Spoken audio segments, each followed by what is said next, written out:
Hey, everybody, and welcome to the latest edition of the Squared Slice. I am none other than your friendly neighborhood soda, joined as always by the Chewbacca to my Han Solo, the Paul Heyman to my Brock Lesnar, Dustin Dubuque. How are you doing? I'm wonderful. How are you doing, sir? I'm doing good, and I'm excited to talk about. Well, I'm excited about today's show because not only we're going to continue our Summerslam recap, but we're also going to talk about the major events that happened this weekend because it's easily one of the biggest weekends in professional wrestling history. How could we not talk about it? Yeah, it's way too big. People are still talking about it. It's a Wednesday. And they'll still be talking about it for a long time, especially the events of Friday. That's it. That's the big one. The big CM Punk return 7 years later. Yeah, exactly. 7 years later, nobody knew if it was ever going to happen, but then the rumors started creeping up. Oh, he signed with AEW. Nobody really knew because of CM Punk we're talking about here. Second edition of Rampage. What do we get right off the bat? First segment of the show, Cult of Personality hits. It has to be the biggest pop I've heard ever. It's up there. I mean, it's so good. It's bigger than his 2011 pop in Chicago at Money in the Bank. Right. Hands down bigger. Yeah. Oh, yeah. That Chicago crowd was ready for it, too. Oh, for sure. They were ready. They did. AEW, I thought, did a great job at teasing it, kind of like getting people ready. But there was still, even with it, you still were like, but it's Punk. Yeah. It could not happen. Like, it might be a swerve. And it happened. That's the thing. You could easily, it was very much 50-50. But yeah, Jim Cornette put it the best. He sold out an NBA arena on the rumor that he was going to return. That's rumor. That is, for a guy who didn't break that top tier ceiling. The rock Cena ceiling where you're in Hollywood and you're super famous and everybody knows who you are. It is still unbelievable 7 years later. Yeah, for sure. That he is held on to by the wrestling community the way he is. Well, I'm in one of the wrestling chat groups I'm in. Somebody legitimately asked because they didn't know they weren't really watching in Punk's heyday in WWE, and he asked like, why does everybody love Punk so much? But he, of course, he added the caveat of what I just said. Plus, he did think this thing was great. And I said, basically what it comes down to is he is the voice of the voiceless. He says the things the fans can't say. Right. And that's I think why a lot of people gravitate towards us, because he is our conduit. Right. He's us, pretty much. Well, in that period of like 2011, 12, 13, if you were a wrestling fan, everybody agreed that they loved CM Punk. Right. Like, everybody agreed with it. It was as close to like Stone Cold in 1999. Nobody watched WWF in 1999. Everybody liked Stone Cold. Yep. That was like a thing. Yeah. And so everybody liked Punk. It was during the PG era. Right. Basically, we were just used to seeing the same thing. Well, not all of it was for us. And then Punk is like the breath of fresh air. And then boom, the pipe bomb happens. Right. Completely changed everything, got me back into it. Yep. Like, and I probably speak for a lot of people in a similar situation. Like he did something that very few people can say they did. And I would put it in the category of Hogan winning the title for the first time, Austin winning the title for the first time, Austin 316, I should say. Right. That promo, where he made an industry changing moment. Two of them, really, with the pipe bomb. And Hogan's the only other person that could say that. Probably, but because the escape with the belt was also, again, it's amazing when you think about it, right? Something that's completely worked. Like CM Punk made you believe he was leaving the building with the belt. Like, we believe that as wrestling fans. We should never believe that. That just shows how good they can be when they want to be. They want to be. When they Correct. Want to be. Yeah. Yeah, and now it's going to be interesting to see what translates as we move forward in AEW. You're not wrong. I think that's interesting. Me too. And I got a feeling Punk is going to stick to his word. He's there to help. I don't see him. He seems like it. I don't see him going in for it to, one last hurrah per se. Like, I need to win that belt. More like, he's legit there to help kids learn and maybe learn some stuff himself. Yeah, you would think so, especially considering the first match with Darby Allin's the first one, which is kind of odd. odd choice, but it kind of goes with like what his thesis seems like. Yeah, I don't need to come here and wrestle Christian. I've exactly. Or wrestled Cody. Christian. We know he's wrestled Cody a lot of Right. times. Why would he, if I'm CM Punk and come back and I'm going to do a dozen matches, Yeah. why would I want to wrestle Cody Like Rhodes? the one that I really, really, really want to see, and hopefully they do it for either All In or Double or Nothing next year. Punk versus MJF. MJF. Oh, The please, promos for that. please. That would be awesome. Yeah. That I think that is the best one, especially because I just watched a little bit of Dynamite tonight yeah. right after we record this. MJF and Jericho's feud is going to end at All Yeah, Out. I caught that. Yeah, basically Jericho is, if he doesn't win, he's gonna retire. Good. I mean, it's fine. Jericho and commentary is fun. Yeah. AEW's roster has too many people. So if Jericho stops I wrestling, think maybe he is starting to realize maybe it is time. well, and Jericho did what he was supposed to do, right? Not to segue, but he was there to get the company off the ground. It's And 2 he years did. later. Yeah. He did what he was supposed to do. Yeah, and he And did. now he can do his thing. But yeah, I think that. So, what did you think of the whole thing, the whole Punk, the first Oh, it was night? great. I've rewatched it a few times. I think his promo Yeah, was handled gratefully. Like he did kind of, but not really take shots at WWE. It was more like kind of yeah, alluded to it more per yeah, se. But no, I thought it was great. You could tell everything was from the heart. yeah, Like just you could tell just how emotional he was. Like yeah. It felt like somebody made the comparison of like just that feeling of like Edge returning at Rumble, yes, like that feeling that Edge, you could see it. Like Edge was like, "Holy shit." like these people remember me. And I'm back. Like this is crazy. And Punk felt like that, especially when he was like just coming out. Like Mhm. it was cool to see him just like, oh Yeah, my god, this is just nuts. you know what? He knelt on the stage and for what 20 seconds, 25 seconds, Yeah, just soaked everything in. yeah, yeah. I think it didn't matter almost what he said. Yeah, That's even why like exactly. it didn't matter. It was Punk. He was there. Yeah, he could have It come did out and actually shit his pants again in the middle of the ring, and everybody was still. right. It doesn't matter because people just want CM Punk. It's Did fine. you see the pictures taken from that mosh? So when Punk moshed into the crowd, somebody No, was taking pictures, so you can actually find pictures of like funny. face like right there. That's funny, dude. That was the best part of the whole thing. And you could see in those pictures, which the AEWs didn't catch that, he's having fun. Like He he's like, was. I'm back. Well, how could you not? Like Yeah, knowing how he feels, like he was he was like Ultimate Warrior. in a You know, way. he left, and granted, Ultimate Warrior was gone for 18 years, but Yeah. had this big fallout with wrestling.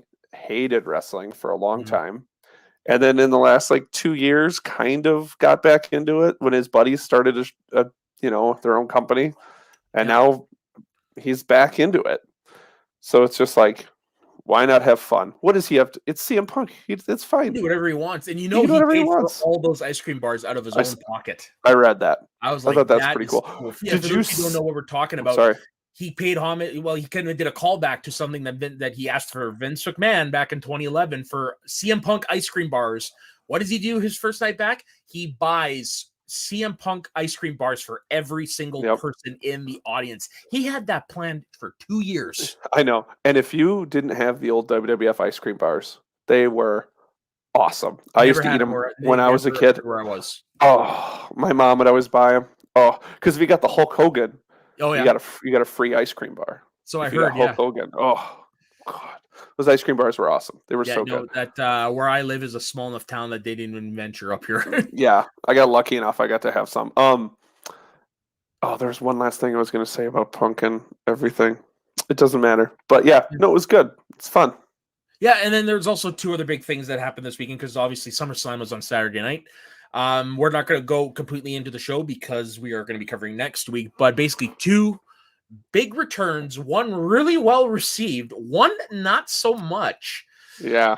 So we'll go to the well received one. Brock Lesnar returned at the very end of the show to challenge. Looks likely to challenge Roman Reigns. Oh man. I think this is going to be the best of their programs, hands down. How could it not be? First Babyface off, Brock. Babyface Brock, and I think I said this on our very first episode. Yeah. Everybody needs to learn out there. Brock Lesnar. I'm a mark. I love Brock Lesnar. It's my favorite. Yeah. And that's all I've wanted for years. it's just like when fans, including yourself, Soto. I mean, you've had this discussion about Brock. A couple of years ago, fans started to get over Brock. Like, Yeah. we get it. And then I was like, why would they not turn this guy babyface? If fans are getting over it, why not turn a babyface? It would work. And It works. It's gonna work. And it's gonna work. Pop that he got when his music hit, holy shit! And I didn't see anybody bitching about it. No, and everybody was ready. He looked like Punk. Like he's like stoked to be there. Like, and that's the Brock I like to see. The Brock that has fun. It's fun. And it looks like he's gonna have fun. Exactly. And that's why that first run post Taker, everybody remembers the boombox part, but he was doing a skit with R-Truth that made him laugh in the ring. And like, that was fun, Brock. That was like when he was with Triple H and he was like the champ. And then, it got a little exhaustive after a while. What I like, the version of Brock I like since he's returned is actually the Brock that we got at the beginning, where he was a main event match, but he wasn't part of the title picture, where it was it was a featured match, featured feud, but it was a blood feud. Right. That's the type of stuff I like to see from him. And that's kind of where I want to see Charlotte transition to. I'm ready. I don't need to see her win any more titles. I want to see her have those classic matches. And especially how many titles? What is she, like 14, 12-time champ? And she's been in how long has it been? Oh my gosh.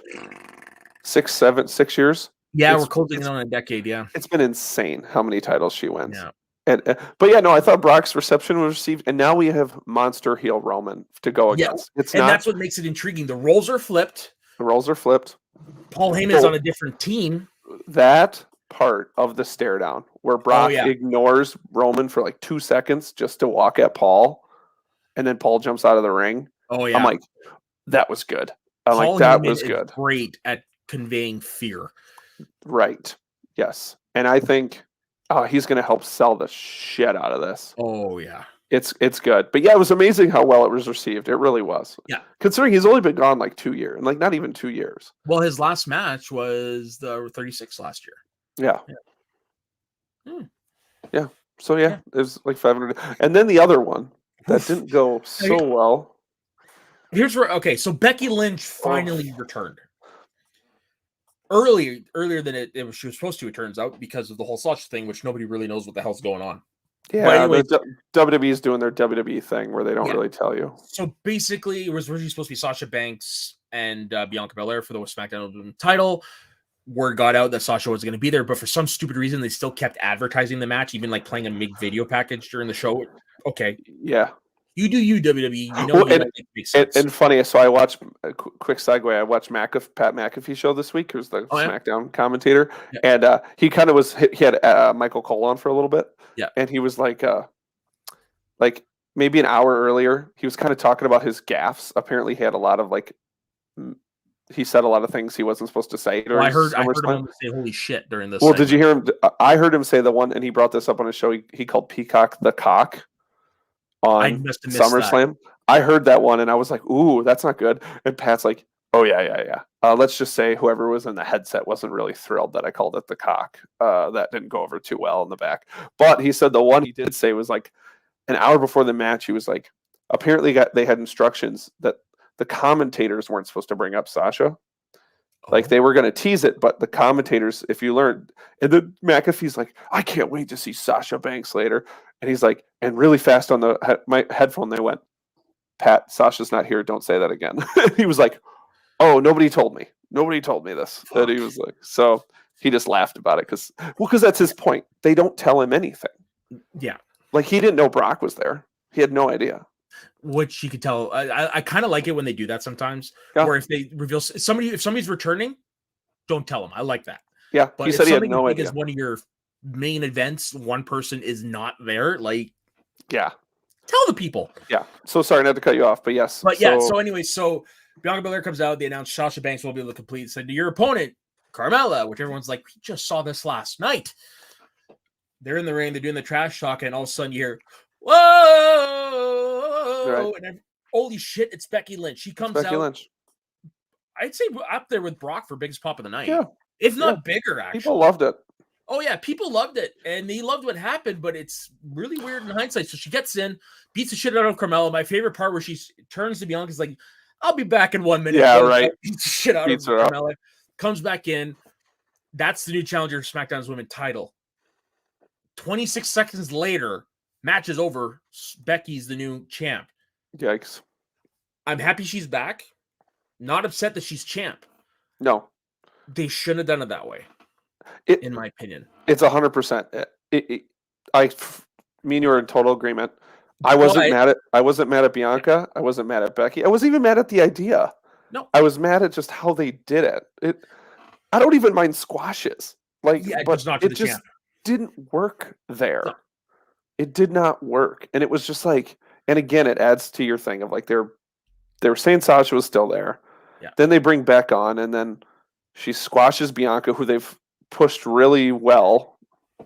I don't know if you've heard what's been coming out of that, but she's heel now. Like that's supposed to be they're making her heel back. Lynch's idea. Yeah, not the squash match, but the whole heel turn. And it's like, okay, well, that's a weird way to do it.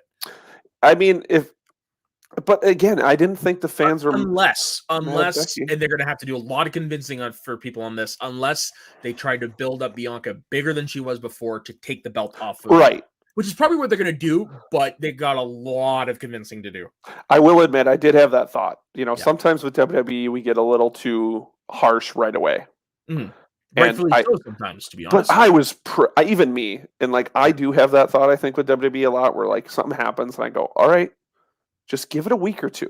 Just like it's fine. They have to do these things. But even for me, I was like, this is fucking bullshit. So I was producing a show when that happened. So I'm sitting there, I got my monitors up, I'm watching the show, but I have my iPad right here so I can watch SummerSlam. And all you see is me in the green room. 30 seconds later, what the fuck? I know. Even a buddy of mine texted me who was in the business for a while, and he's like, people should be mad at this because that was poorly done. And he gives benefit of the doubt a lot. Yeah, and I'm normally in that boat as well.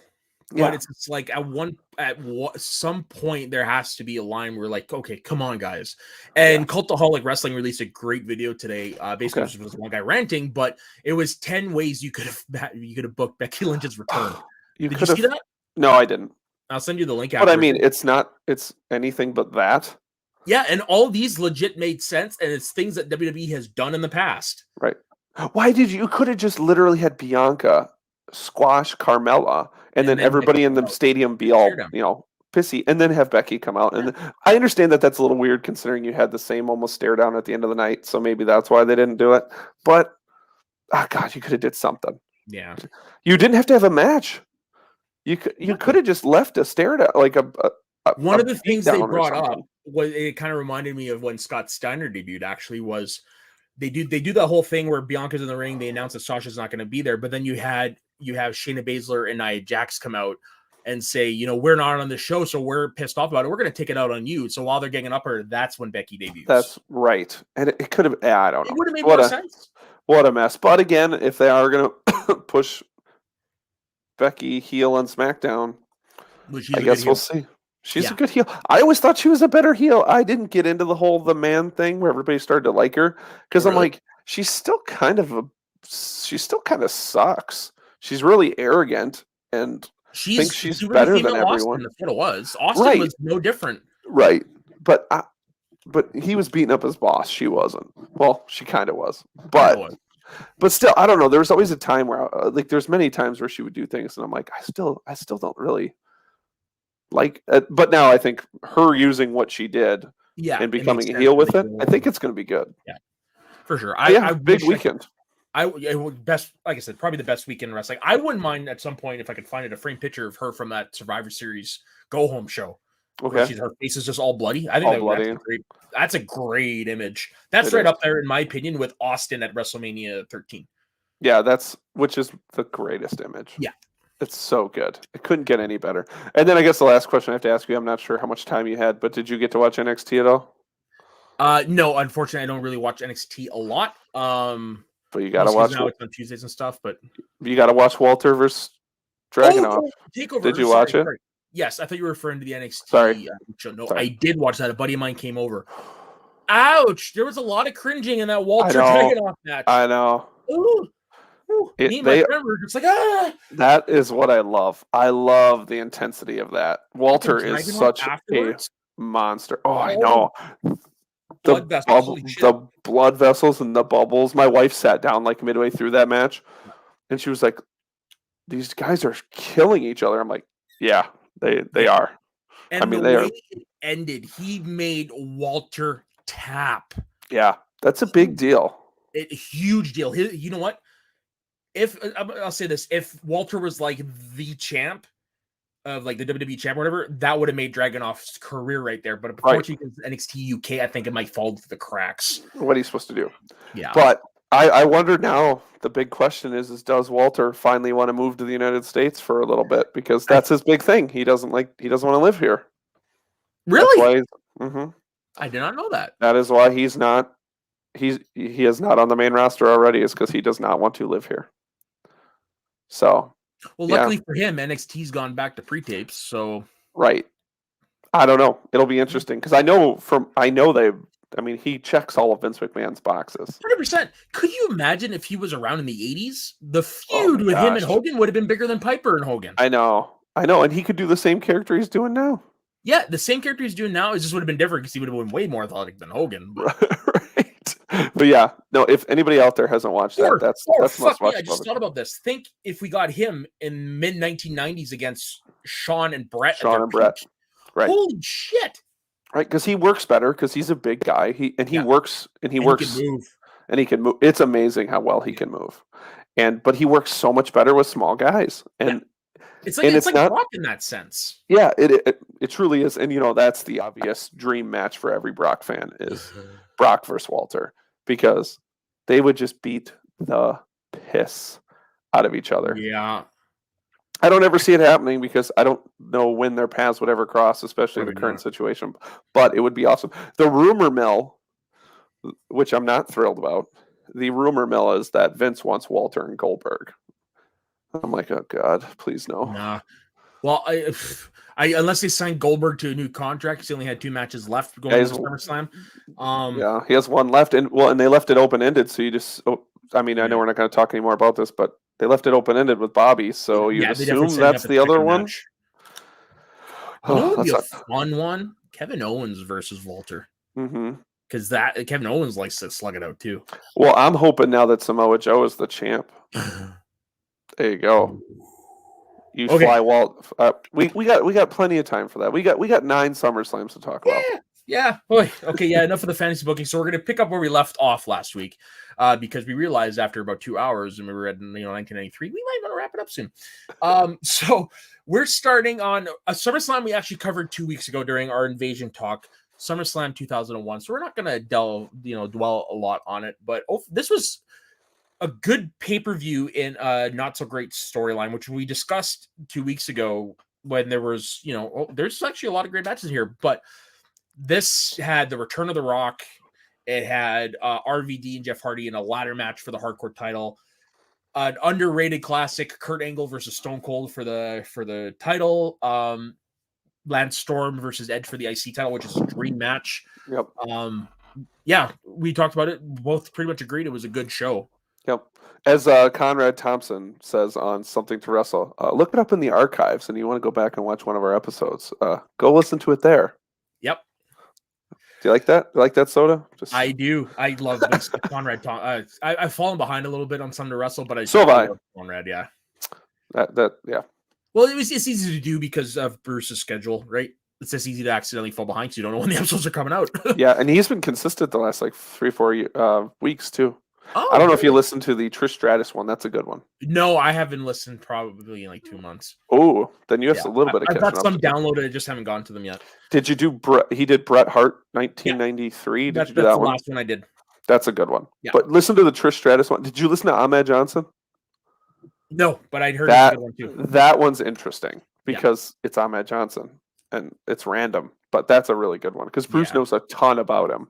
Oh, for sure. So, yeah. Okay, so transitioning into the next SummerSlam, 2002 SummerSlam, which holds a very special place in my heart. It's the very first pay-per-view I ever watched live. Oh, okay.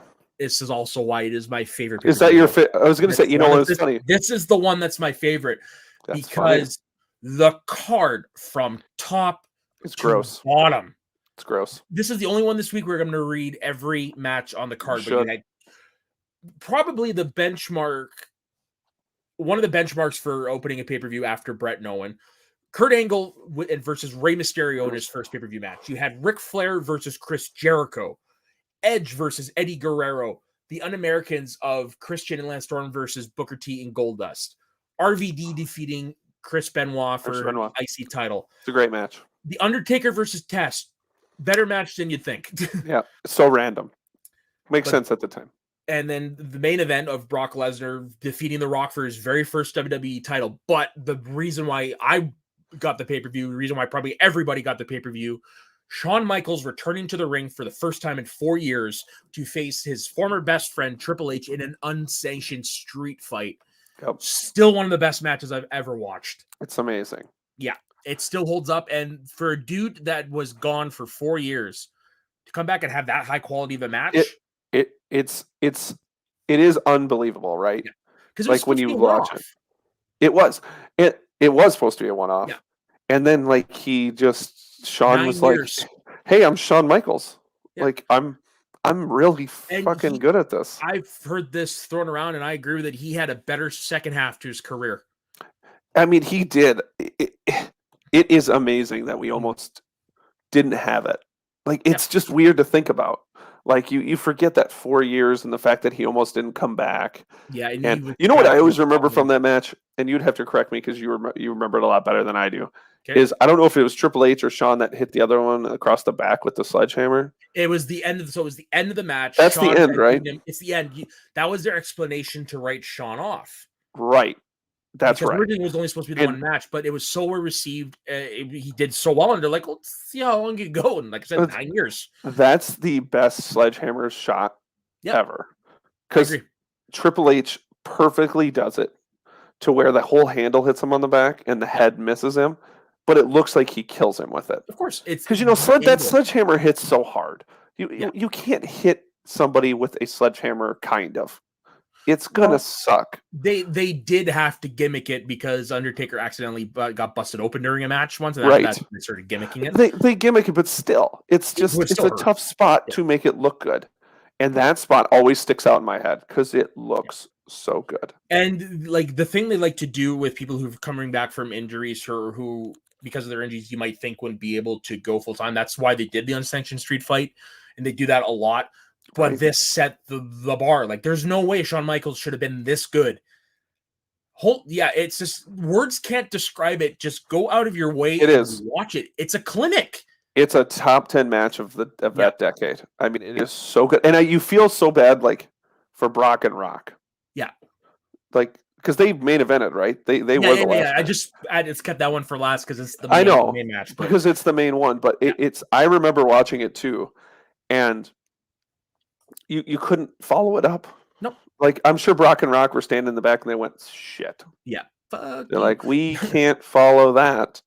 Yeah, but sorry, finish your thought. No, I was just gonna say, and to me, they didn't. That's a tough match. And Rock was on his way out. That was his big quote unquote last match. Bring up because it was a moment that we would actually see with Brock Lesnar a couple years later, but people knew Rock was leaving and they booed him out of the building. Right. That was the genesis for his heel turn when he returned. Right. It was 2002. The internet was just kicking on. Yeah. And people knew.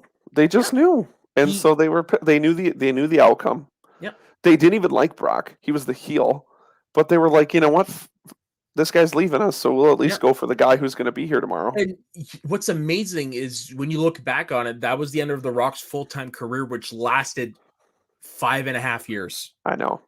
What Stone Cold and Rock did. Yeah. In the minimal amount of time they did it. It's phenomenal. It's phenomenal. People forget that. Yeah. Even if you look back on it, Austin didn't have a long career either. He only had a 13-year career before he had to retire. And he was Stone Cold Steve Austin for 5 of it. Yeah. It's crazy. That's crazy. It's crazy to be as freaking huge as they were for so little of time. Yeah. That's good. It's funny when I re-looked at the SummerSlams through this. I was like, okay, Soda said one of these is his favorite show. And I'm like trying to figure, I thought it was like '04. That was the one I was going to guess. I knew it was around this because I know this is an era of WWE that you like. So I was like, it could be '02, could be '03, could be '04. So I was in the area. Yeah, you were. I actually thought you were going to do Batista and Khali, but no, that's I videotaped this match. I videotaped that pay-per-view when it happens, and I wore the shit out of that tape. But what's funny is I wasn't paying attention during the Kurt Angle Mysterio match, so I accidentally brought up the guide. So in the middle of the match, you're going, and all of a sudden, boom, the guide. I'm like, funny. Oh gosh, so 2002 of you, Soda. Oh, very much so. Well, I would have been what, 14? Yeah. Okay, so next up, we have SummerSlam 2003. I'm not going to bring up the poster, but it is definitely a poster you could never get away with now. It is a bare-ass naked Sable. The only thing covering her up is the S in the SummerSlam logo. Yep. Wow, that is a great poster.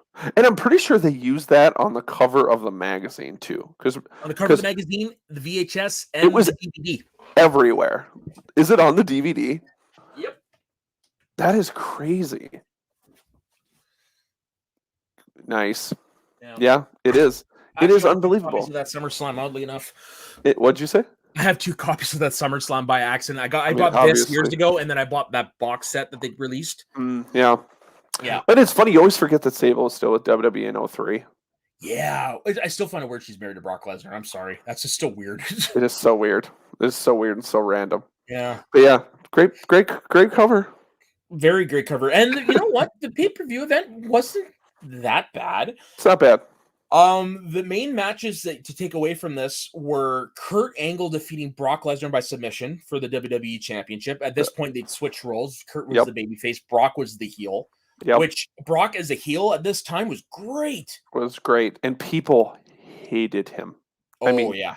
I remember that being like vitriolic, and including myself being like, 12, 13. I hated Brock Lesnar. I hated him. I was afraid of him. How could you not be? Yeah. He's a monster. For sure. And go back and watch his early stuff against The Undertaker, especially the Hell in a Cell. Holy crap. I know. People forget.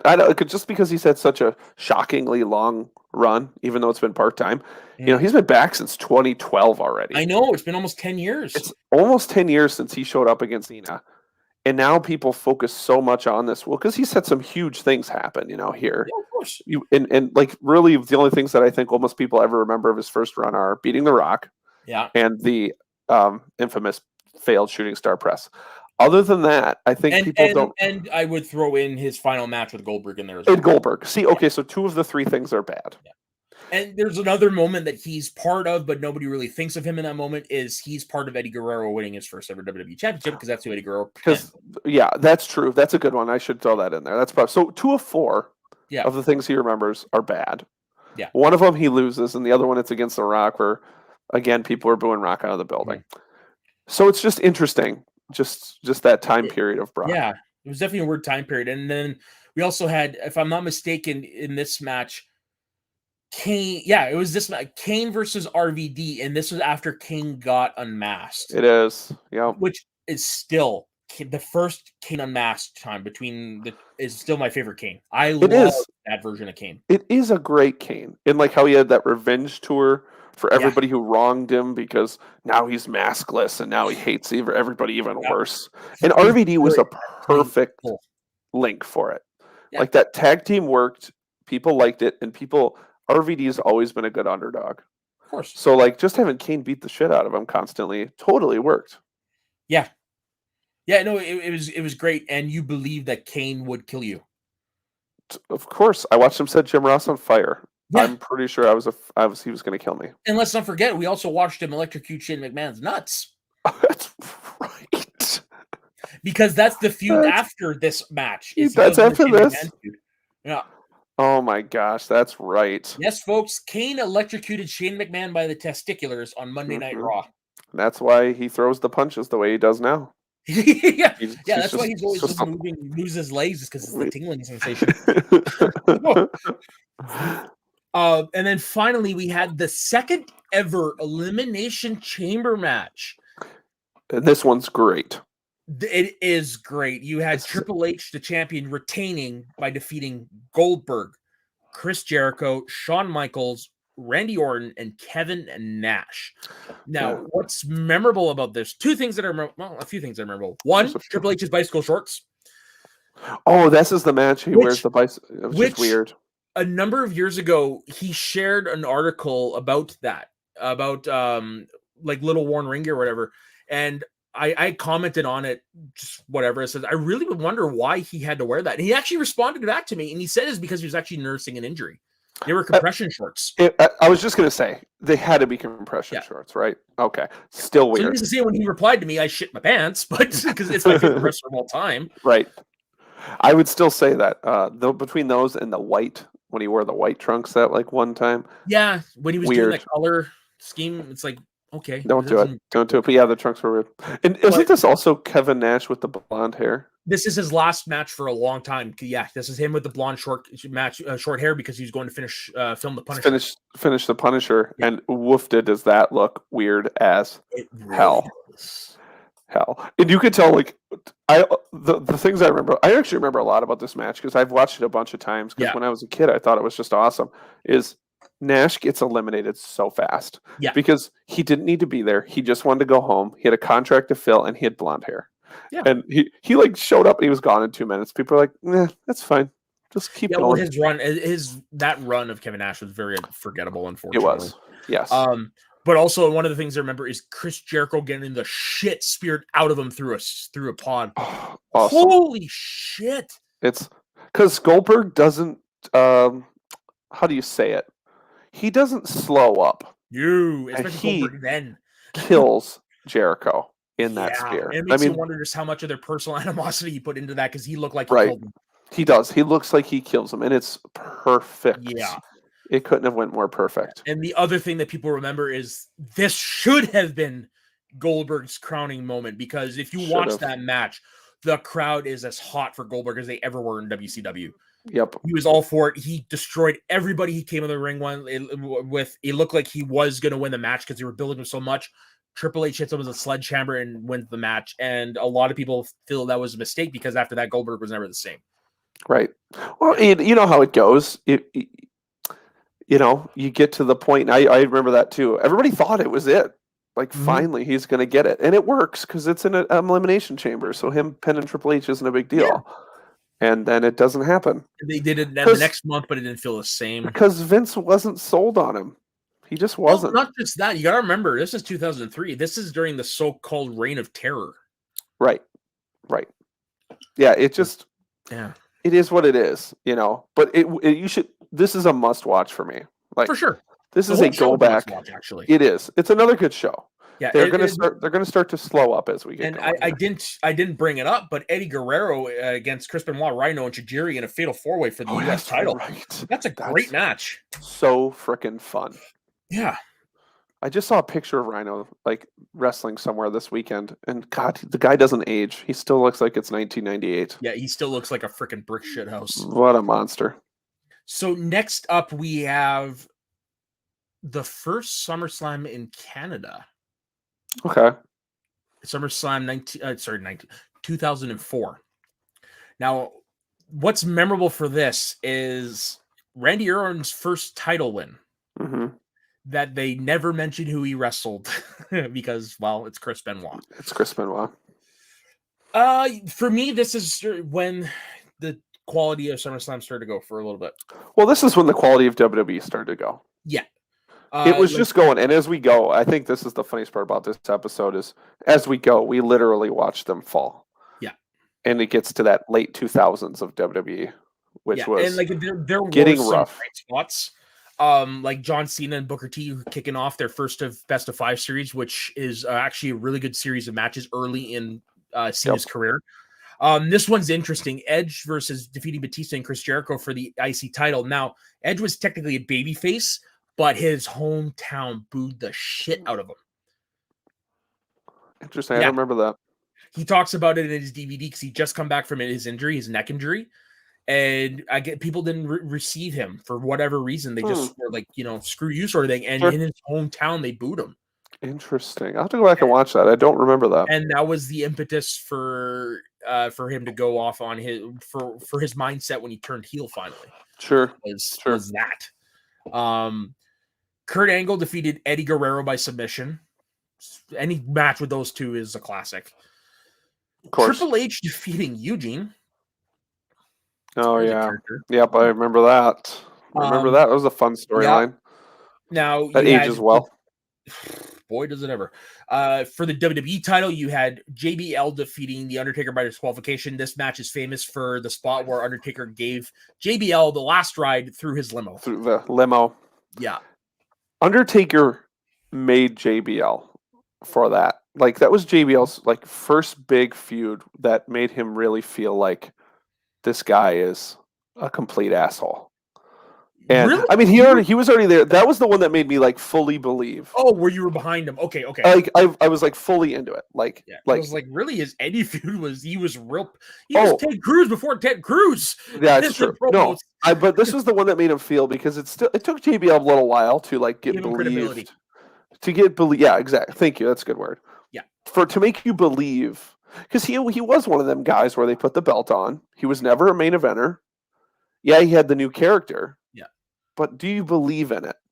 And yeah, the Eddie one was still tough. It still felt, but I always remember when that Taker feud, because I was like, oh man, this guy. Yeah, right. It works. That is the one that gave it credibility, although his match at what pay-per-view was that right after Mania? Unforgiven? Was it Unforgiven or was it Judgment Day? Are you talking with Eddie? Where Eddie Guerrero bled like a stuck fucking pig. It's one of those two. They've run together or something like that. Yeah, something like that. But I kind of say like I'm a JBL apologist. Like I actually like his title reign. It seems like I'm one of the few though, because he was so good at being an asshole. Because in reality, it's an extension of himself. Like he does. He for all intents and purposes, he does look like he is actually a good dude, really good dude. But he has that Texas roughneck in him where you sometimes you just want to kick him in the nuts. And he brought that to the forefront, especially in the Eddie Guerrero feud. Agreed. Yeah, and then the final match, we had Randy Orton defeating Chris Benoit for his first ever WWE Championship, or World Heavyweight Championship, sorry. Mm-hmm. This was interesting because they were going to try to strap the Rocket to him as a babyface champ, but unfortunately it did not go over, and a month later, he lost the title. Yep. Yeah, Orton had his issues throughout that time period. Well, he's pretty open about him at this point. Oh, for sure. And if you want to hear just how bad it got, listen to the WWE Untold when they just talk about the Undertaker Randy Orton feud from this time. Mm-hmm. And Randy Orton talks about how he failed to show up for the pre-match meeting on the day of WrestleMania 21, and the people who were there waiting for him were Michael Hayes, the Undertaker. I believe Vince McMahon was also there, and his own father, Cowboy Bob Orton. Yeah. He said that's one of the few things if you could take it back, he would. Yeah. Yeah. I'm glad they never gave up on him, because Orton's awesome. But yeah, this couple years. That WrestleMania match for not really going over, it's a great match. It's a great match. That's one Taker's best. Mick Foley made Randy Orton, but that match, the Undertaker feud, put Randy Orton into that next level. Into the level. Yep. Yeah. You're totally right. Yeah. All right, next up, we have an infamous SummerSlam. SummerSlam 2005. This is infamous for the main event. You remember the main event? No, I don't. Well, I'm sure I do. Versus Shawn Michaels. Is this the Michaels one? This is the Michaels one. God. There's some decent enough matches. You had John Cena defending his title against Chris Jericho, who left the company, I think, right after this or relatively soon after. Super clear. First leave. Yeah. You had Randy Orton defeating The Undertaker to keep their feud going. Batista defeating JBL in a no-holds-barred match for the World Heavyweight title. By the way, I was waiting for that. I wasn't sure if it was this one or the next year. That's a really, really good match. Batista and JBL had a really good feud, too. They did. Batista goes up and down with chemistry, but Batista and JBL was good, solid stuff. That whole bar match is another match where they beat the shit out of each other in that match. Yeah, in respect to them for doing that. But the thing everybody remembers is the fiasco that was the main event. Going into this, it had been proposed that it was supposed to be a series of 3 matches with I think it was Hogan was supposed to take it in the end. That's I why. can't quite remember Yeah, that that's. detail. I thought the shtick was that they were going to say a series of 3, but Hogan was going to just win 2. Wasn't that like part of the story for a while? It might have got Maybe. I also adjusted, heard but like, Michaels was supposed to win the second one, but basically, right? come day of this match, Hogan's like, "Oh, it's not going to work for me, brother. I can only do the one match." Yeah, And Shawn Michaels was pissed, I was pissed. rightfully so, in my Yeah, opinion. because He was then doing some of the best work he'd done since his return in the promos leading up to it. Because Hogan wasn't there, so Michaels had to sell it, and he went all in as a heel. yep. Well, and Michaels was just pissed that because by this happening, he has to put Hogan over. Yeah. In a match. So what does he do? He oversells everything. Everything. It's ludicrous to rewatch. And you can see Hogan halfway through the match, like, fucking come on. Yeah, there's a couple parts where Hogan I'm surprised he doesn't just walk out. Like, it pulls like a Bruiser Brody and goes like, well, I'm done with this, and just walks to the back. Because Michaels was being ludicrous. Oh, yeah. Was ludicrous. One of the big boots. It's like he hits him, he spins around, hits the ground, flips like the Rock. Oh, my God. Like, holy shit. It is. And when Michaels gets pinned, he literally just rolls out and walks off. Doesn't sell, doesn't lay there, doesn't roll aside the ring. He just leaves. And basically, and then the next day he comes out on Monday Night Raw. It's like, well, that's out of the way. Let's go back. Yeah, to I don't think they just because he knew Hogan wasn't there. No, this was the go home. Yeah, he's like, oh, Hogan has to pin me, and then he leaves. I mean, we've heard this a bunch of times over the years. Yeah. I mean, not gonna work for me, brother. Yeah, that's true. That's true. Yeah. You know, and one of Michael's best promos comes from this program, and that's when he plays geriatric Hulk Hogan on the Larry King Show. Oh my gosh, that's right. Great promo. Yeah, because Hogan. Yeah, that Michael's heel turn was so forced. Yeah, everything about it was weird, but it was fun. It was, at the same and time. The reason why it was done is because Hogan obviously Hogan didn't want to do they didn't want to do the face versus face thing because it doesn't always work. Right. And if you're going to turn one person heel, it's not Hulk Hogan. Right. And even though he had a couple good matches in there, I mean, he wasn't moving very well. He's Hogan. His back was shot, and if this match had gone down as planned, I think Michaels could have gotten Hogan's best match out of him. I really do. Of course. Yeah. But when you're pissed off and you don't want to. Yeah, when the other guy doesn't want to play ball. Yeah. Yeah, so now that match just lives in infamy, and lives in infamy. It's like when you're driving by a train wreck and you can't help but look. I know. I watch it every I don't watch the whole thing because there's not even a point, but I'll see highlights once, probably around SummerSlam time. Yeah. And you're like, oh, remember this? And you're like, okay, well, I gotta watch. How could I ever forget this? How could I forget? How could I forget Michaels just bumping all over the place? Yeah.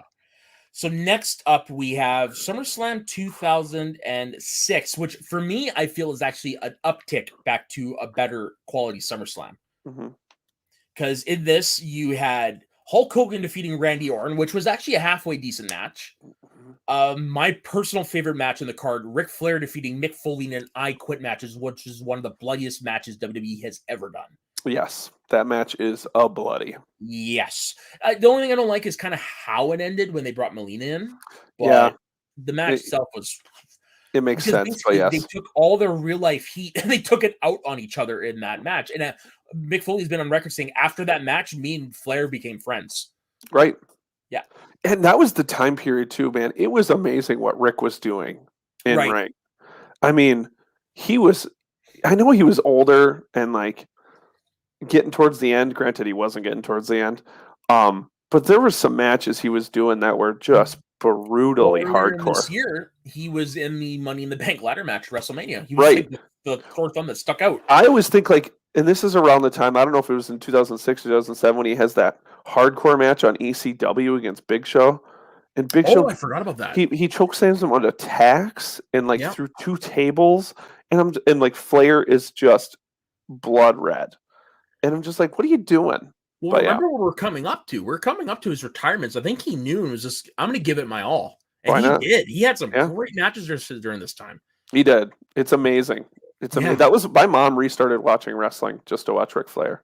Really? Because she watched him back, in the 80s. Oh, yeah. She loved him back in the day. So she was like, God, it's amazing he's still doing it. And she'd watch just to watch Flair. for the record, I still don't know what a consortium is. It's been what, 20 years? I still don't know. Can you believe that was 20 years ago? God, it was 20 years. I Gross. sit and I look at this era, and for me, it still feels like it was just yesterday. It does. Yeah. Watching yeah, you say the names like Guerrero and Benoit and Batista and Orton, like young Orton King and Booker. Flair, Oh, I loved King Booker. Yeah, which is the next match, which is a great match in itself. Batista beating King Booker for the World Heavyweight title. King Booker. Oh yeah, I love that. King Is a Booker. gimmick that shouldn't have worked, and it totally did. Oh yeah, because he went all in on it. He was all in.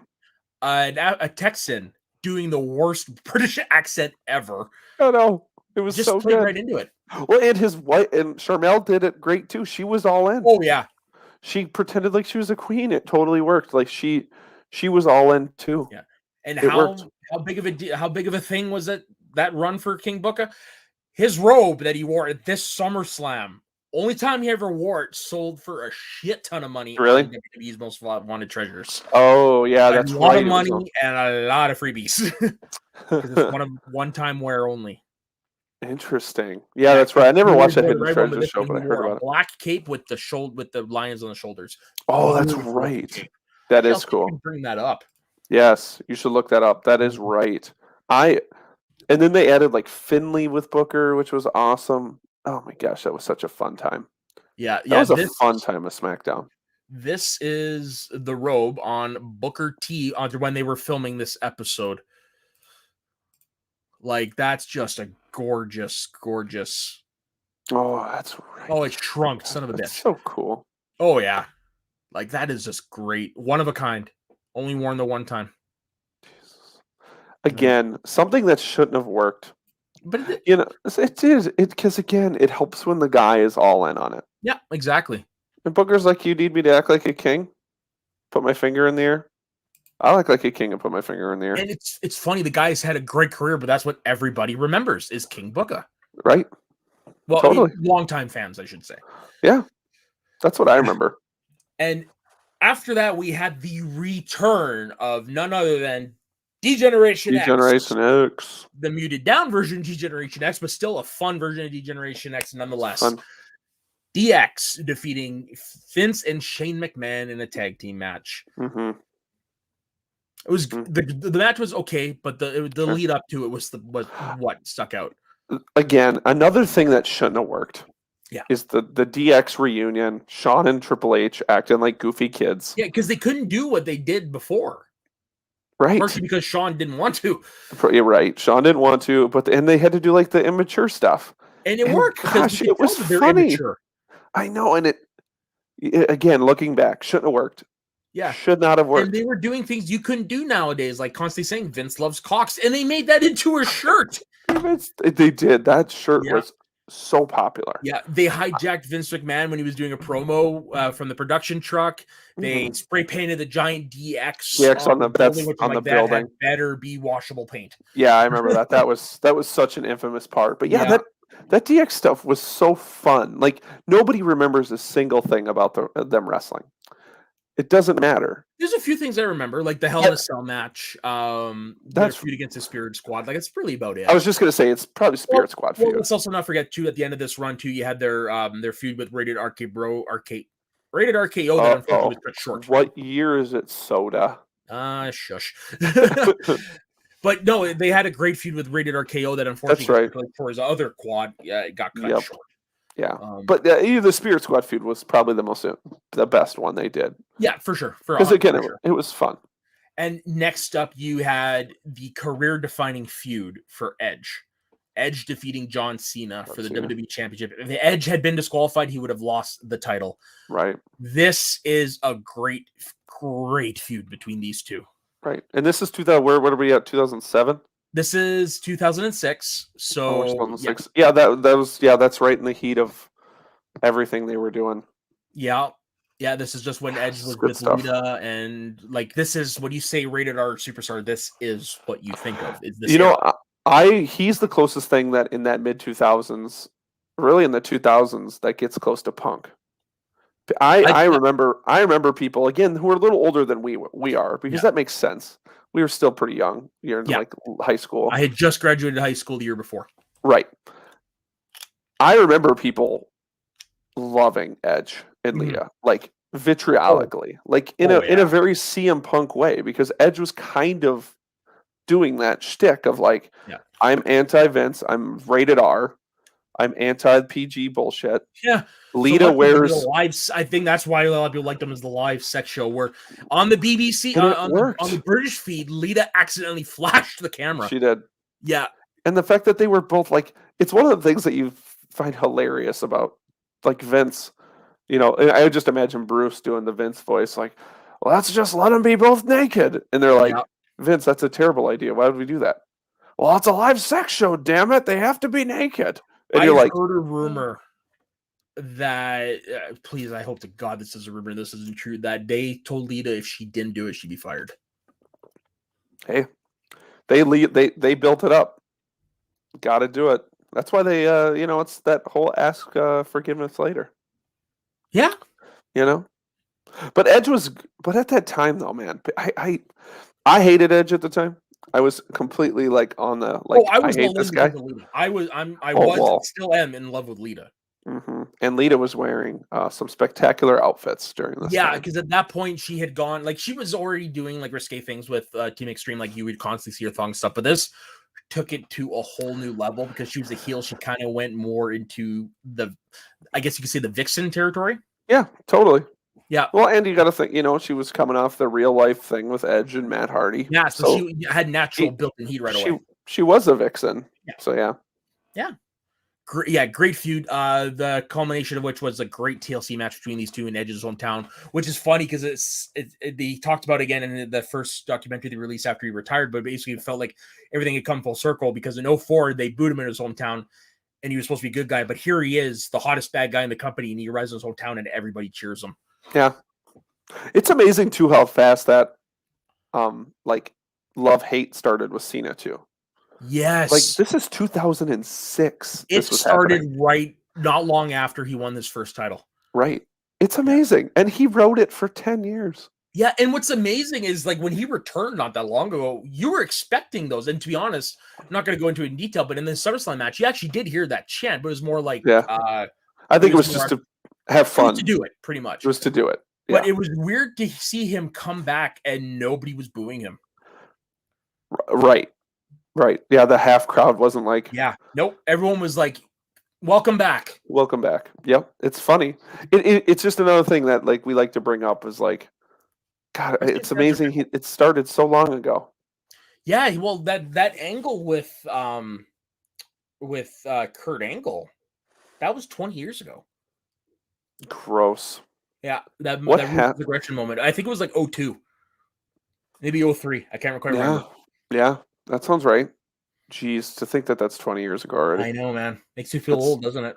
I mean, I didn't say it in the 2002 SummerSlam, but I got notification on my Twitter 2 hours ago that was 19 years ago today. Yeah. With Brock and Rock. Really? Today, eh? Mm-hmm. Yeah, no, that makes sense because my birthday is next weekend, and I remember it was like right up against my birthday. Right, birthday. Jeez. Yeah. Crazy. That was my birthday because that was my birthday gift that year. Funny story there. I asked my grandparents to... don't get me anything for my birthday. Just please let me rent this pay-per-view because they're the only ones I knew had satellite at the time. Yes, folks, that's how long ago this was, satellite. So they let me come over and watch it. But what happened was the day before we went to Smithers, which is 2 hours away to the fall fair. Grandpa got a little too drunk and Grandma left him there. You said that. That's Grandma funny. left him there, and that was an awkward 3 hours the next day. Yeah, so there's a lot of things that make that pay-per-view memorable. That's one of them. Still got your pay-per-view. Oh, fuck yeah. Yeah. Oh, gosh. Okay, so next we've got SummerSlam 2007. This is where it starts. Yes. There's these couple years here that when I reread them, I went, oofda. Yeah. Tough In time. this, you had John Morrison defeating CM Punk for the ECW title. Which was one of my favorite feuds in that WWE ECW. What's Morrison funny, and Punk. and Punk talks about it in his DVD, how it's weird. You'd think these two would have chemistry, but they really didn't in the ring until the last match. I think it's just because I liked them both. I don't think I almost cared. I was just like, I'm so excited. Yeah, I And that didn't notice him WWE at the ECW time is either. over. I didn't Yeah. notice at the time. It was just when they released the DVD, he mentioned that I went back and watched some of the matches. Like, yeah, okay, I think he might be right on that. Right. Well, and their feud was forced because Morrison was Because the replacement for Benoit yes, the year in before, the yeah. in the match. So they No. kind of had the no, it was that year. It was 07 was when Benoit did Yeah, his but deed. Was Vengeance United champions before SummerSlam? Yes, it was because that's where Morrison won the belt. This is Yeah, when because that Morrison was the released thing. that. Man. I remember watching that pay-per-view live, and I was really excited for Morrison or Benoit and Punk. Yeah, And then when Morrison comes out with no explanation, obviously there's a reason why. which we found out later. I remember sitting in the room of the people that we rented the Yeah, pay-per-views with, because again, you had to split the paper because pay-per-views was like $50 at the time. they still Everybody, are actually. I know, which is ridiculous. And everybody threw the $10 in the bowl to buy the pay-per-view. Yeah, And I remember we were all like, "This sucks. yeah. Where is Benoit?" And we were like, "This is so crappy that Benoit's Mm. not wrestling." Obviously, now And we then you get it, hear reasons but why you're like, "Ugh." yikes. But yeah, that was why it was kind of like a forced feud because It was. at that time that ECW roster was thin. That was before Yeah, they started pulling all the names and all yeah, that shit. you're not wrong. I remember watching this live and wanting Punk to win and being pissed that he didn't because it felt like they were constantly like, "Here's the key." Nope, not yet. It seemed like they did that for months. Yeah, it felt that way. Yeah, Some of that stuff felt like that. yeah, exactly. Like Batista versus the Great Khali, Yeah, that happened. and Khali was the champ going in. Yeah, that also happened. And the main event was a match we have seen probably 468 times since. Yep. John Cena versus Randy Orton for the Mhm. WWE Championship. This was, I want to say, one of the first times they met on pay-per-view. It was because I remember the the unifying of the championships match. Yep. That happened a few years Oh, ago. yeah. Well, 6 or 2010. 7. God, No, it's 10 years ago. 2013. God, so you almost made me fall over. That was 10 No, years that ago. was Right? that was leaning into WrestleMania 30, which was 2000. And I remember they showed that it was like the 17th time that they had like been one of the co-main Yeah. events on a poster, and they showed all the posters like lead up, and I'm like, God, you forget how many times they wrestled. Yeah, they're in my opinion, they are to our era generation what Hogan and Macho Man were. The top two defining stars of an era. Right. Well, and again, as we're going to discuss right now, the roster is thin. Yeah, They like needed John you had Cena legends and on this Orton. show. Like, don't get me wrong. You had Kane beating Finley. You had Okay. Umaga on the card with Yeah. Carlito and Mr. Kennedy. You had Rey Mysterio defeating Chavo Guerrero, which whenever those two wrestle, you're guaranteed gold. Beth Phoenix wins a battle royal to determine the number one contendership for the women's championship, which at the time nobody, I hate to say it, nobody cared at that time. Nobody cared. Yeah, you had John Morrison defeating CM Punk, Triple H returning to defeat King Booker in a match that was whatever. That was whatever. Batista defeating Khali and John Cena defeating Randy Orton. Like they But had they had good talent, but they were all on this card. And they just weren't at the level of John and Randy. No, they just weren't. For the most part, King Booker kind of, but I mean Triple H, obviously. That's legend status at that point. Yeah, you're right. At that point, he'd already transitioned into the legend. It was Orton. They had to rely on Orton and John to do it. I mean, and look at this. It's 2021, and it's practically still happening. Yeah, to a degree. To a degree.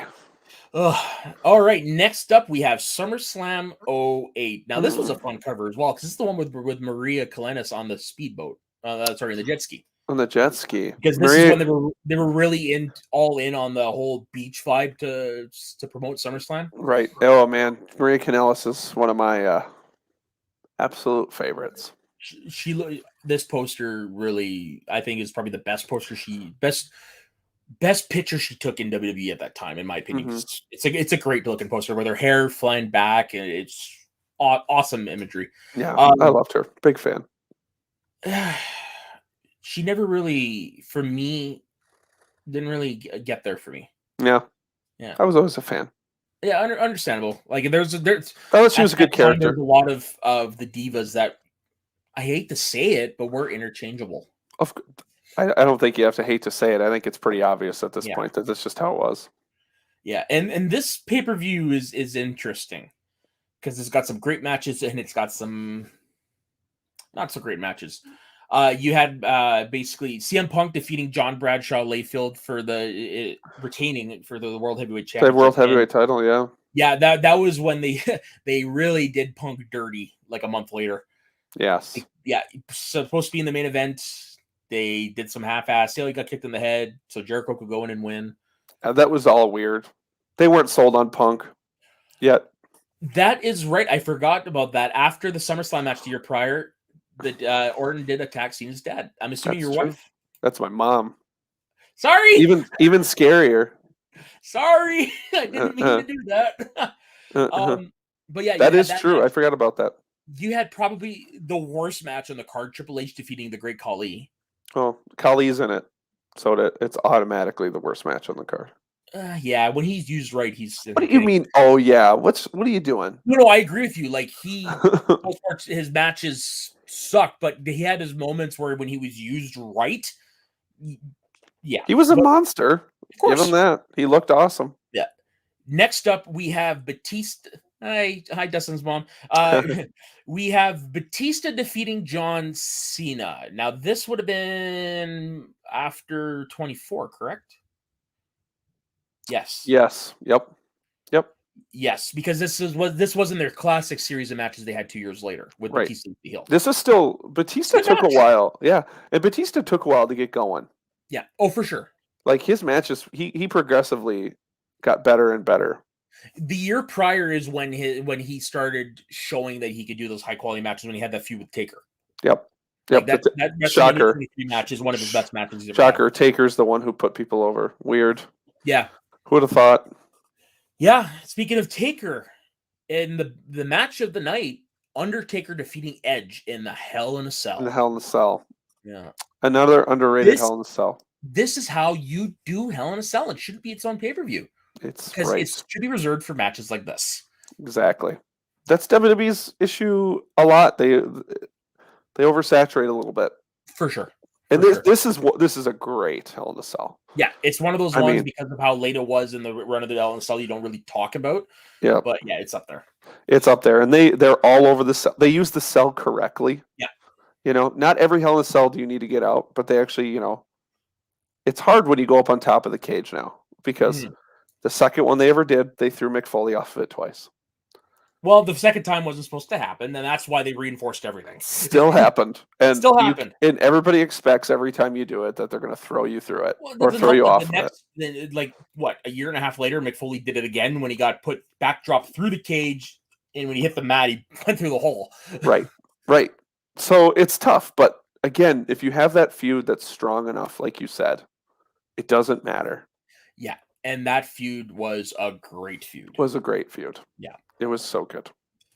And speaking of great feuds that unfortunately died, SummerSlam 2009. The first one in LA. This is during the Nexus era. The Nexus era. Is this okay. So you had... Oh, no, this isn't. Sorry, that's the year after. Isn't this 20? Yeah, it's not 2010. The posters are almost identical. Okay. That's why I was going to say, I thought we were a year early before the No, we are a year early. Okay. Because this one, you had CM Punk in the main event as a heel. This is like when he first started the straight edge stuff. I was just going to say straight edge. Yeah. Defeating Jeff Hardy in a TLC match for the World Heavyweight Championship. Yes. That was when Jeff was like, again. That was when he was on his way out. Yeah, and they gave him that little bit of a push at the end in the main event for a little while there. Up in TNA not long afterwards, and that's where we get the infamous Victory Road match against Sting. Yeah, we don't talk about that. One of the darkest moments in wrestling history. Yeah. You also got a rematch from the year prior, but this time for the title, Randy Orton defeating John Cena, and if Orton was disqualified or counted out for the second time, he would lose the title. Yeah. Oh, what a stipulation. This is a match that should not be on the card. Kane defeating the Great Khali. No offense to Khali, because he could probably eat me for lunch. That had to be rough. But also this, I don't remember how this match went down. But on paper, it should be a great match. DX defeating Legacy. Oh, interesting. Cody Rhodes and Ted DiBiase Jr. Yeah. I was a huge Ted 20 DiBiase minutes Jr. on the dot. Interesting. Yeah. I'll have to rewatch that. That's an interesting random match I don't remember. Yeah, that's a match I kind of remember the feud, but not Yeah. really. Because this was during that time where I was starting to wane a little bit Sure. in my Well, watching. Kane and Great Khali just wrestled on this, so I could see Yeah. why you were waiting. Yeah. Overall, it's an okay pay-per-view, but none really special. You just want to get to the Nexus part now. Yeah, You're actually, I do excited. want to get to the next one because it is SummerSlam 2010. You always hear how great of a guy John Cena is, and he obviously is. Obviously is. The dude's done 600 Make-A-Wishes, like holds the record, generally comes off as a good dude, whatever, but he did something here that is against his character, I find. So leading up to this, you had the Nexus show up, demolish the ring, beat the shit out of Cena, beat the shit out of Punk, like really make a statement. And I just rewatched that like 3 months ago because it popped into my head for some reason. I was like, I should rewatch that and it's still awesome. Mm-hmm. It is still awesome. Nexus, watching them guys when they first just joined destroy. that first month, Yeah, they could have been something special. They could have.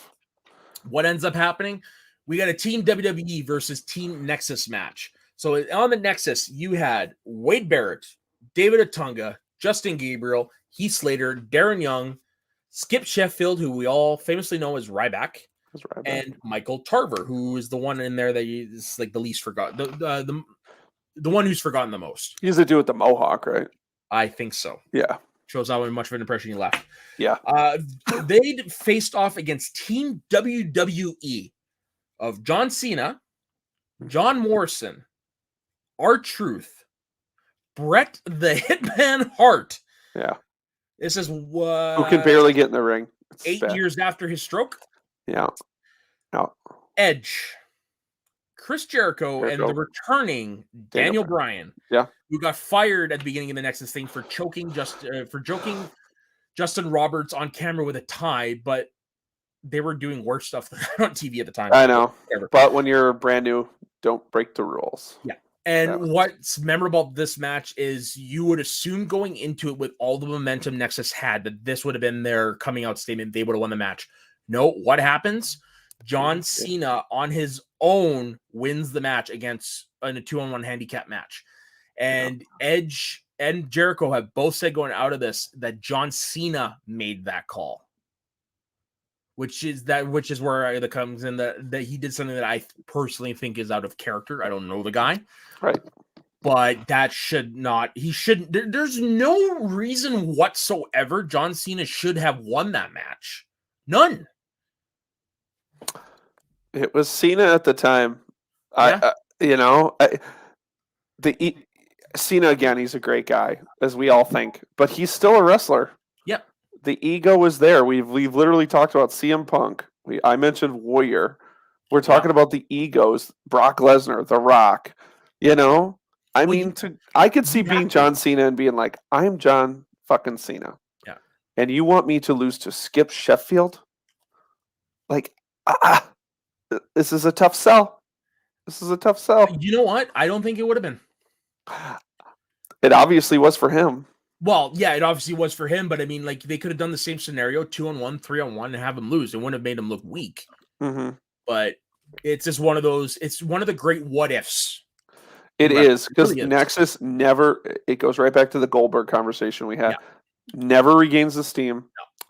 They try, and what was the core? Remember when they split them up and they made the core? With Ezekiel Jackson for whatever reason.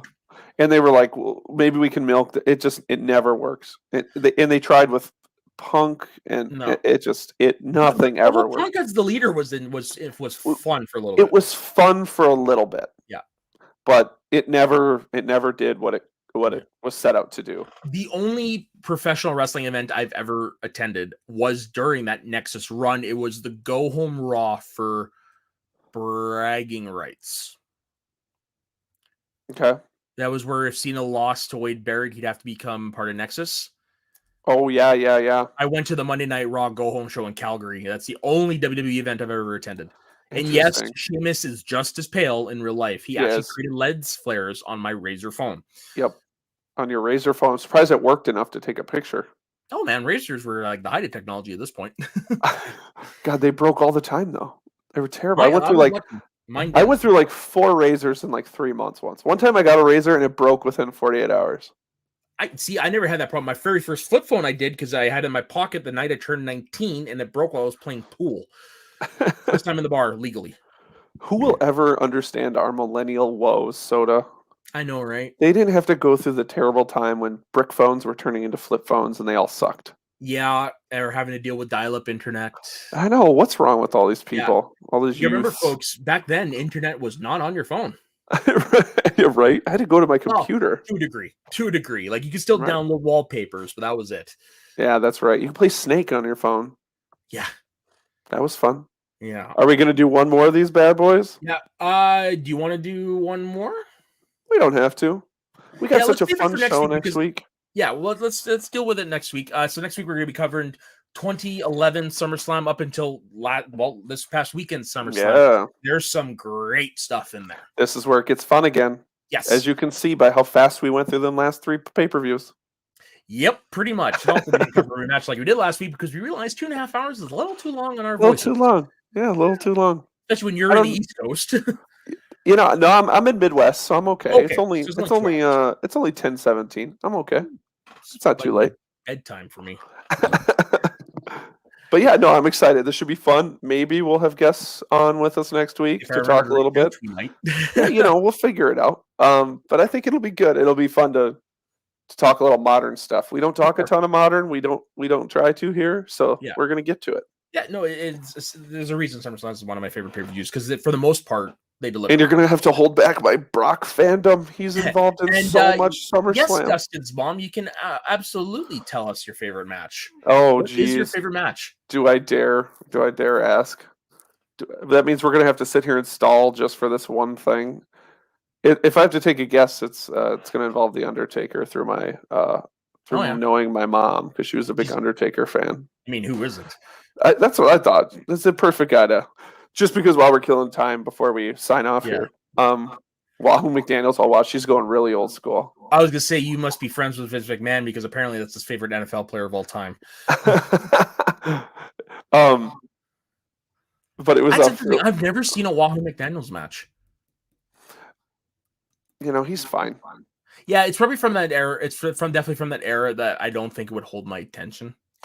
I understand that. I love watching the old stuff, but there is certain guys that they don't. Wahoo's one of them. He's just one of them guys that I'm sure you know enough that he knew the right people. Oh, for sure. He was friends with the right people. So he's one of them guys that's legacies is looked back on as this. He was part of Vince McMahon's inner circle for years, both senior and junior. That's why. And I mean, if you ever listen to Bruce, you know, Bruce not the biggest Wahoo fan and didn't like him as a wrestler either. I mean, Wahoo had his moments, but I think without his big backstage presence in WWE. Basically, if you want to see that gimmick done right, go look up Chief Jay Strongbow. Well, exactly. You know, and it's typical, you know, of the time. You don't have a gimmick. Really? Put on strap match in Duluth. Ooh. That's cool. Who's the opponent? Cool. Yeah, I don't. Do you remember that? That's one thing I always love, is listening to people who got to see all that stuff. Yeah, you know, randomly throughout the people older than us, obviously. Jesse the Body Ventura. That would have been something. That'd have been fun. Okay, well, if Ventura's in it, then I would watch Wahoo McDaniel because Ventura's my fun. Dad, he brings this out every few years, and I probably have told you this, but he likes to talk about the only time he ever saw Andre the Giant in his prime.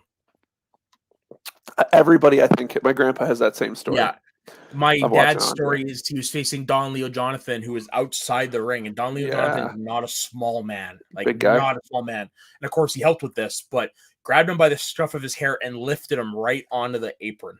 Mm-hmm. And like I said, Don Leo Jonathan's 6'11", 6'10", something like that, big hunk of meat, and but not as big as the monster. Yeah, my grandpa has the same story. Seeing Andre at like a battle royal in this small, tiny town, and that's all the reason why anybody went. Yeah. It's just to see Andre. My dad, when he tells the story, though, he still calls him by his wrestling name at the time, which is Jean Ferré, which is blind. Yeah, sure. No. You Canadians. Get out of here. What's wrong with you people?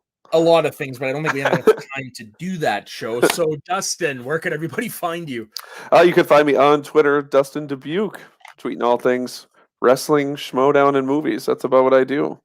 And you, they can find you everywhere. Yeah, so. You can find me on every goddamn show on this channel. You can find me on my personal Instagram. Wait a second, your mom met Ric Flair? Yeah, she did. She tells me that story all the time. Ooh, it's one of the repetitive. I don't know it very well. I just know she got like an elevator at some random thing, and he was just on it. I don't because again, we are. And sorry, again, yeah. I know I'm on the Schmoes of the North channel, but I live in northwestern Wisconsin, which means the AWA. Yeah. If you lived here, that's the AWA is our territory. Yeah. So Ric Flair, Jesse Ventura, the Crusher, and all them it's a common. It's a common thing. My grandpa remembers being down in Milwaukee, and Crusher would just drive around in his big Cadillac, and people would wave at him because it's just a normal thing. It's just the way it was. So yeah. It's a thing. We're pretty close to the Twin Cities. I don't know if I ever told you this, but I saw The Miz in person once. Really, just randomly? Well, yeah, I was living in Vancouver at the time, and it was when he was filming one of the Marine sequels because they filmed a lot of the movies in Vancouver. And me and two of my friends, we went to a comedy improv on Granville Island, and we were going to the Late Show. And I'm sitting there, I'm like, it's like guy got a WWE Intercontinental title for him, and it's like all of a sudden my eyes went, that's weird. Mike Mizanin. He's shorter than I thought. Because, you look at wrestlers, a lot of them that you think they're larger than life. He's maybe my height. I thought he was like 6'2", 6'3". No, he's maybe my height, a little shorter. But I'm like, that's the fucking Miz. I'm like to my friends, that's the Miz. That's the Miz. They're like, who? You weren't the fan that went. You weren't the fan that went and shoved a camera in his face. No. I'm respectful. So am I. If it ever come to the moment where we did say a few words to each other, I would be like, thank you, whatever. But I would never. No. Yeah, I don't think I've ever ran into a wrestler. Yeah. I don't think. It doesn't matter. But okay, see you next week. This was fun. Pretty much, yes. We'll see you next week when we cover SummerSlam 2011 to 2021. Have a good week, folks. And don't forget, stay sweaty.